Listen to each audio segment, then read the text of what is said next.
관여하는 신경들입니다. 안녕하세요. 도엘병원 이비인후과 전문의 한준입니다.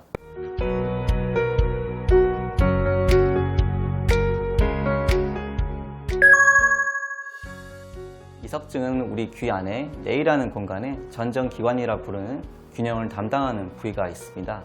이 전정기관이라는 곳에는 이석이라는 아주 미세한 칼슘 덩어리들이 특정한 위치에 붙어 있어야 하는데, 이석증이라는 것은 이러한 칼슘 덩어리들이 제대로 붙어 있지 못하고 떨어져 나가서 전정기관을 휘저으면서 발생하는 어지러움 질환입니다. 이석증이 의심된다면 증상이 있을 때 바로 병원에 내원하는 게 제일 좋습니다. 증상이 있을 때 병원에 와야 검사 결과도 제대로 잘 나올 수 있고 진단 그리고 치료가 가장 용이하기 때문입니다. 하지만 바로 병원에 내원하기 힘든 경우에는 가급적 행동이나 활동을 자제하고 천천히 움직이는 게 증상을 덜 유발합니다. 이석증의 근본적인 치료는 바로 이석치환술이라고 하는 체위요법입니다. 이석증은 우리 귀 안에서 정상적인 위치를 벗어난 아주 미세한 돌 조각 때문에 발생한 것이라서 약물 치료가 아니라 이러한 떨어져 나간 돌 조각을 다시 제자리 위치에 들어가게끔 의사가 환자의 자세를 변경하면서 하는 운동 치료입니다. 이석증은 거의 100% 완치 가능한 질환입니다. 근본적인 치료는 바로 이석치환술이라는 체위요법입니다. 그리고 이 이석치환술은 정확하게 판단하고 진단 그리고 치료 가능한 전문의에게 진료를 봐야 제대로 된 치료가 가능합니다. 둘은 완전히 다른 질환입니다. 기립성 어지럼증은 우리 몸의 자율신경계의 일시적인 이상으로 인해서 혈압이 제대로 조절이 되지 않아서 발생하는 어지러움인 반면에, 이석증은 우리 귀 안에 전정기관이라는 곳에 이석이라는 미세한 돌 조각이 떨어져 나가서 발생하게 되는 어지러움입니다. 이석증을 완전히 배제하기는 어려울 것 같습니다. 물론 일반적인 이석증은 자세에 의해서 몇 초에서 몇 분간의 빙글빙글 도는 어지러움을 호소하지만 개인차에 의해서 한두 시간을 호소하는 환자들도 있습니다. 이석증은 두통을 동반하지 않습니다. 만약에 심한 두통과 어지러움을 동반하는 경우에는 뇌질환을 반드시 배제할 필요가 있어서 바로 병원에 내원하는 게 좋겠습니다. 이석증의 위험 요소 중에 큰 요인을 차지하는 부분은 외상 여부입니다. 물리적인 외상으로 인해서 이석이 발생하는 경우가 많은 걸로 알려져 있고, 그 이외에도 고령의 나이, 비타민 D 부족, 여성인 경우가 발병률이 높습니다. 하지만 특별한 원인 없이 발생하는 경우가 사실 제일 많기 때문에 증상을 호소할 때는 바로 병원에 와서 확인을 받는 게 좋겠습니다. 이석증의 어지러움은 자세에 의해서 유발되는 특징을 가지고 있습니다. 긴급하게 증상이 발생했을 때는 자세 변화를 최소화시키고 천천히 움직이도록 하면서 바로 전문적인 치료가 가능한 병원에 내원하는 게 좋겠습니다.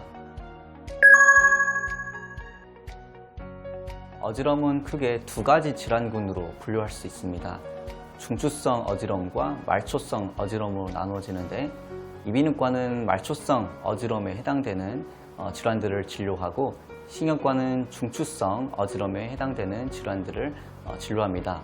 여러 가지 논문에 의하면 실제로 어지러움으로 내원하는 환자들의 90%가 말초성 어지러움에 해당되는 것으로 보여져서 실제로 대다수의 어지럼증 질환은 이비인후과 질환으로 해당됩니다. 여러 가지 어지러움 질환 중에 메니에르병 같은 경우에는 어지러움과 함께 난청, 이명, 귀 먹먹함 등을 동반하기 때문에 반드시 배제해야 합니다. 어지럼의 원인을 먼저 아는 게 중요합니다.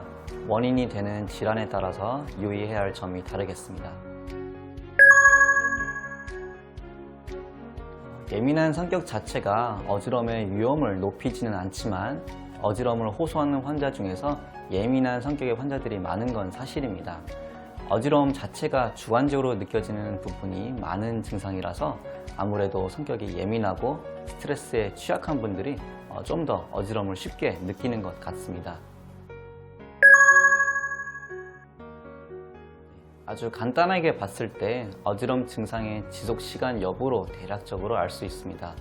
이석증은 보통 몇 초에서 몇 분 정도 발생하고 메니엘병 같은 경우는 몇십 분에서 몇 시간 정도 지속이 되고 전정신경염은 몇 시간에서 하루 이상 지속되는 특징을 보입니다. 어지러움은 굉장히 복잡하고 넓은 분야라서 의사 입장에서도 판단하기 까다로운 분야 중 하나입니다. 그런 만큼 한두 가지의 차이점만으로는 감별하기가 어렵고 일반인 입장에서 잘못 판단하다가는 치료 시기를 놓칠 수가 있기 때문에 바로 병원에 내원하는 게 가장 중요하겠습니다.